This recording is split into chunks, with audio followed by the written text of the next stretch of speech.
প্রিয় দেশবাসী, আসসালামু আলাইকুম। আমরা গতকালকে দেখলাম নির্বাচন নিয়ে আদালতে একটা রিট হয়েছে।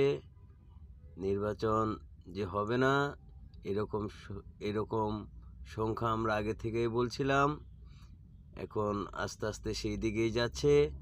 যেহেতু আদালতে একটা রিট হয়েছে, সেই রিটে শুনানি হবে সামনের সপ্তাহে।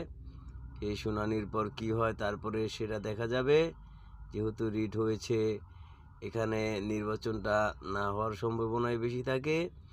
আর যেভাবে নির্বাচন তারা দিতে চাচ্ছে, বাংলাদেশের বিশাল একটা দলকে, বাংলাদেশ ধর্মের যেই দল, সেই দলকে বাংলাদেশে ইতিহাসে ন্যাক্কারজনক একটা ঘটনা ঘটতেছে। বাংলাদেশ আওয়ামী লীগকে নির্বাচনের বাইরে রাখতে চাচ্ছে। সেরকম মেটিকুলাস ডিজাইনেই তারা নির্বাচনটা করতে যাচ্ছে। যেরকম মেটিকুলাস ডিজাইনে সরকার পরিবর্তন করেছে ইউনূস সরকার, সেরকম মেটিকুলাস ডিজাইন দিয়েই নির্বাচন থেকে দূরে রাখতে চাচ্ছে।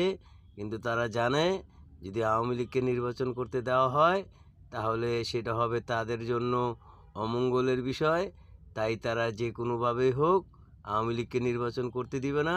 কিন্তু এটা যে সাধারণ মানুষের দল, এটা যে খেটে খাওয়া মানুষের দল, এটা যে একটা স্বাধীনতার দল, এটা একটা দেশ ধর্মের একটা দল, সেই দলকে ওনারা নির্বাচনের বাইরে রাখতে চাচ্ছে। এটা কখনোই বাংলার জনগণ মেনে নেবে না। বাংলার জনগণ তো ভোট কেন্দ্রেই যাবে না ভোট দিতে।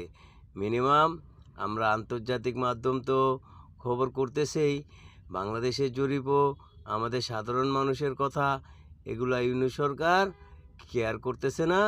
ইউনূস সরকার মনে করতেছে আলবদর জামাতদের নিয়ে আর এই সন্ত্রাসী গোষ্ঠী এনসিপিকে নিয়ে ওনারা একটা দেশ চালাবে, ওনারা একটা সরকার গঠন করবে, এই হচ্ছে ওনাদের চাওয়া। কিন্তু এটা বাংলার জনগণ কখনোই মেনে নেবে না। 1971 সনে বঙ্গবন্ধু শেখ মুজিবুর রহমান বলেছিলেন যে আমাদের দাবায় রাখতে পারবা না। এখন ওই 25 সালে এসে বলতেছি আওয়ামী লীগের নেতাকর্মীদের তোমরা দাবায় রাখতে পারবে না। তাই বলতে চাই সবাইকে নিয়ে একটা নির্বাচন দিন। তা না হলে দেশের মঙ্গল হবে না, তা না হলে আন্তর্জাতিক মহলও স্বীকৃতি দিবে না। এটাই হচ্ছে আমাদের সাধারণ মানুষের কথা, যে ইউনূস সরকার সময় থাকতে সব দলকে সাথে নিয়ে একটা সুষ্ঠু নিরপেক্ষ নির্বাচন দিন। জনগণ যাকে রায় দিবে সেই ক্ষমতা গ্রহণ করবে ইনশাল্লাহ।